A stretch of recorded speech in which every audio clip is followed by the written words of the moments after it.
Dragon Ball, One Piece, Naruto, Bleach, Yu Yu Hakusho, Hunter Hunter, Slam Dunk, Gintama, all the old golds. एक चीज common है इनमें कि कोई भी न्यू जन एनिमे इनके जैसे अपने फैन बेस में हाइप मेंटेन नहीं करने वाला, नो मैटर वो कोई भी हो। Demon Slayer, Solo Leveling, Jujutsu Kaisen, Chainsaw Man, ये एनिमे कितने भी पॉपुलर हो जाएं, ये अपने फैन बेस में हाइप मेंटेन नहीं कर पाएंगे जैसे ये करते थे। और आई थिंक आज वी कैन सी कि anime only people are not respected by the people जो एनिमे बनाने का डिसीजन लेते हैं। क्यों? आओ बात करें।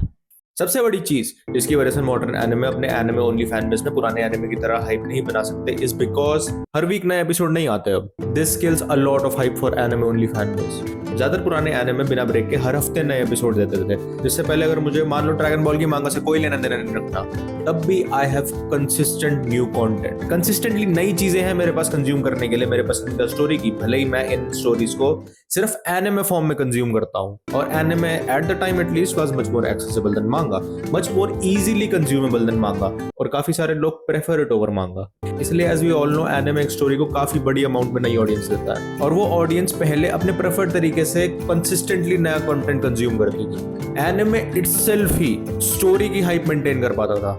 अब न्यू जन एनिमे 10, 12, ज्यादा से ज्यादा 24 एपिसोड देते हैं, फिर कम से कम 1 साल का ब्रेक, जिससे आज जो एनिमे ओनली ऑडियंस है उनको मेजॉरिटी ऑफ द टाइम अपनी पसंदीदा स्टोरी से कंटेंट बहुत कम मिलता है कंपेयर टू पहले वाली anime only audience. Anime itself story की हाइप मेंटेन नहीं कर पाते, जैसे आज के एनिमे ओनली ऑडियंस का इंटरेस्ट लूज हो जाता है। काफी लोग ऐसे होते हैं जो इंटरेस्ट लूज नहीं करते एक स्टोरी में, उनको बहुत ज्यादा पसंद आ जाती है स्टोरी, लेकिन ज्यादातर वो लोग कंसिस्टेंटली नया कंटेंट ना मिलने की वजह से फिर मांगा पढ़ने चले जाते हैं। फॉर एग्जांपल चेनसो मैन का सीजन 1 या रेजे आर्क के बाद जिनको भी ये स्टोरी बहुत ज्यादा पसंद आ गई, ज्यादातर उन लोगों ने मांगा खत्म कर दी होगी, या जब तक सीजन 2 आएगा तब तक कर देंगे। I am one of you, I am you. तो जब अब एनिमे आएगा अगले साल, एनिमे इटसेल्फ फैन स्टोरी के लिए एक बड़े लेवल पर हाइप नहीं बनाने वाले, क्योंकि हमें पता है कि क्या होने वाला है आगे। हम सिर्फ एनिमे एनिमेशन की वजह से देखते हैं, नॉट बिकॉज कि we are excited and hype की अब स्टोरी में क्या होगा। और जो सिर्फ ये एनिमे कैजुअली देखेंगे वो वैसे भी ज्यादा हाइप क्रिएट नहीं करने वाले। तो एंड में बहुत कम ऐसे लोग बचते हैं आज एनिमे के वीकली ना रिलीज होने की वजह से, जो एनिमे होकर भी स्टोरी के लिए हाइप है। और अगर मैं ये भी मान लूं कि हम ऐसी दुनिया में हैं जहाँ एनिमे ओनली फैन रिजिड है, वो सारे खड़े होकर कह दे कि हम मांगा पढ़ेंगे ही नहीं, सिर्फ एनिमे देखेंगे, तब भी आई डोंट थिंक ये वीकली ना रिलीज होने की वजह से न्यू जन एनिमे पुराने एनिमे की तरह हाइप क्रिएट कर पाएगा। एग्जांपल लेते हैं हंटर हंटर और फ्री रन का। फ्री रन का सीजन 2 अभी एंड हुआ है 10 एपिसोड देकर, और अभी अक्टूबर 2027 में आएगा। सीजन 2 के एंड में एनिमे ने गोल्डन लैंड आर्क को इंट्रोड्यूस करा, तो मेरे हिसाब से फ्री रन की अभी तक की बेस्ट आर्क है, and for me it is one of the best in all anime and मांगा। अब जो लोग फ्री रन के एनिमे ओनली फैंस हैं, उनको मैं अगर ये बात बताऊं, ये हाइप करूं कि this arc is one of the best, वो एक्साइटेड हो जाएंगे, लेकिन अभी 1.5 साल लगेगा इसको आने में। तो जो बहुत एक्साइटेड है वो एज वी टॉक जाके मांगा ही पढ़ लेंगे, लेकिन इस हाइपोथेटिकल में हम बात कर रहे हैं कि लोग रिजिड हैं, सिर्फ एनिमे देखेंगे, वो मांगा नहीं पढ़ेंगे, तब भी 1.5 साल तक एक्साइटमेंट हाई लेवल पे मेंटेन नहीं रहने वाला, वो गिरता चला जाएगा। और जब तक एनिमे आएगा, हाइप मेंटेन ना होने की वजह से जितनी हाइप इसकी हो सकती है उससे काफी कम होगी। इस केस में भी आज एनिमे इटसेल्फ उतनी हाइप नहीं मेंटेन करने वाले। अब इमेजिन करके देखो कि हंटर हंटर किमेरा आंट आर्क में क्या हुआ होगा। एनिमे ओनली को पता चला कि this is the best arc, और उनको कांस्टेंट कंटेंट मिल रहा है हर हफ्ते in their preferred way. Anime itself ने ही कितने बड़े लेवल पे हाइप क्रिएट करी होगी। जो भी ये स्टोरी ऑडियंस को एंटिसिपेट कराती है, उसको एनिमे इटसेल्फ ही हर हफ्ते पूरा कर रहा है, जिससे ज्यादातर हंटर हंटर के एनिमे ओनली फैंस को भी नए कंटेंट के लिए मांगा की तरफ नहीं भागना पड़ेगा एट द टाइम। अब तो पता ही है तुम्हें, सेम चीज नारुतो की पेन आर्क में हुई होगी, ड्रैगन बॉल जी के सेल सागा में हुई होगी, वन पीस के मरीन फोर्ड आर्क में। इसको बेस्ट आर्क कहते हैं ना, आई थिंक मैं भी मांगा की स्टार्टिंग पर ही हूँ। गिंतामा के शोगन असैसिनेशन आर्क ने जो हाइप इन एनिमे ने दी, ये वो इनके वीकली शेड्यूल से मेंटेन कर पाए। बहुत बड़ा डिफरेंस यही है कि लोग पहले एनिमेशन को सिर्फ एनिमेशन प्रिटी की वजह से नहीं देखते थे, this was their preferred way to consume their favourite story. आज एनिमे देखकर जो भी स्टोरी में इंटरेस्टेड है, नया कंटेंट ना मिलने की वजह से दे गो एंड रीड मांगा।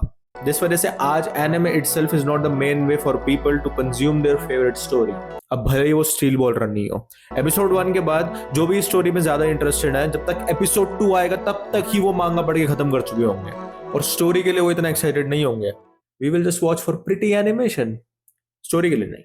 Because of this modern anime itself story के लिए अपने फैंस में कभी भी हाइप मेंटेन नहीं कर पाएंगे जैसे पहले कर पाते थे। अब मेरे दिमाग में आ रहा है कि ड्रैगन बॉल सुपर को ही देख लो।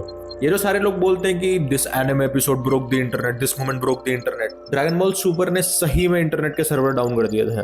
Pirated sites, official sites, porn sites के भी। भले ड्रैगन बॉल सुपर की स्टोरी क्वालिटी ड्रैगन बॉल जी से काफी कम थी, तब भी वो ये कर पाए क्योंकि एनिमे ने कॉन्स्टेंटली हाइप मेंटेन करी बाय गिविंग कंसिस्टेंट कंटेंट। तो अब एनिमेशन हमें अच्छा मिल रहा है। This is a double edge sword कि हाँ, पहले से एनिमेशन बहुत ज्यादा अच्छा है, लेकिन इस वजह से एनिमे इटसेल्फ अपनी स्टोरी की हाइप मेंटेन नहीं कर पाएंगे। और एनिमेशन अच्छा है आज, वो ठीक है, लेकिन एक और प्रॉब्लम मुझे एनिमे स्टूडियोज से है, या जो भी एनिमे का डिसीजन लेता है उनसे है, कि most of them don't respect their audience. Anime बंद हो जाएगा, कोई न्यूज नहीं, विनलैंड सागा का सीजन 2 कहाँ है, कुछ नहीं पता। और मेरा दिमाग सबसे ज्यादा ये चीज खराब करती है कि आज देयर इज अ चांस कि वन पंच मैन सीजन 3 में जो हुआ वो होना पॉसिबल। सोच के देखो, भले वो जुजुत्सु काइसेन हो, there is a non zero chance कि टाइम लेकर भी ये प्रोडक्ट मिल सकता है हमें। This is absurd। Because of this हर एनिमे पे ट्रस्ट इश्यूज है मुझे।